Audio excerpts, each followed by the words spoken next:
Good morning mga kaibigan. For today's video ay ika-third week natin ngayon sa aming field na pagtataniman ng gulay.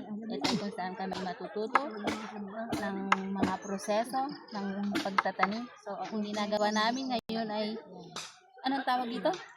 Lagayan sa pampunda. Ilalagay namin ito sa pagpunla.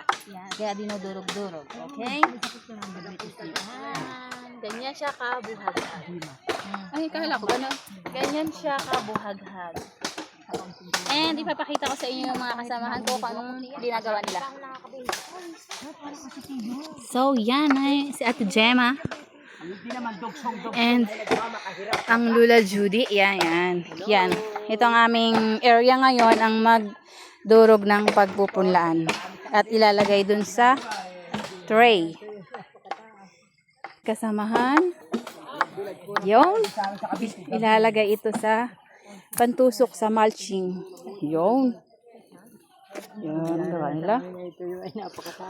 Pang mulching. And ayan. Ito yung area na pagpupunlaan namin. Ina-finish nila. At hindi pa natapos nung nakaraan. Ito, ayan. Tulong-tulong. Nani. Pinagunting ko nga kay pare ko, naputol na naman pare yung ditong karbuno ko malaki. Bumili ka na bago. Gawang ko ngayon ang Yun, ang Kuya Popoy. Gagawin yan doon panusok. Sahig. Sa sahig. Sa kahoy ay Ang kanyang ginagawa. May nangunguha pa ng kawayan. Puntahan natin ang ating ibang kasamahan. Si Sir Kim. Ito pa, yung tinatapos pa na plat. Puntahan natin ang ating mga kasamahang kababaihan na masisipag. Yeah. Ayan na nga po ang ating magandang si Fiona. O daw naman ay. Parang ayaw parang ayaw. Sige na, wag na nga lang. Babawiin kong ayaw Parang hindi mo pa kami sabi mo, mapadayo ka sa inyo. Kaya tayong atay mo yung wala pa. Hindi pa nakakadayo. Pagka isang araw. Dali lang at ako'y mag-ready. Ayan, ito ang ating mga kasamahan. Napakasisipag talaga nila mga kaibigan. Yes. Si Nore, nangingitim na. Tanggarang.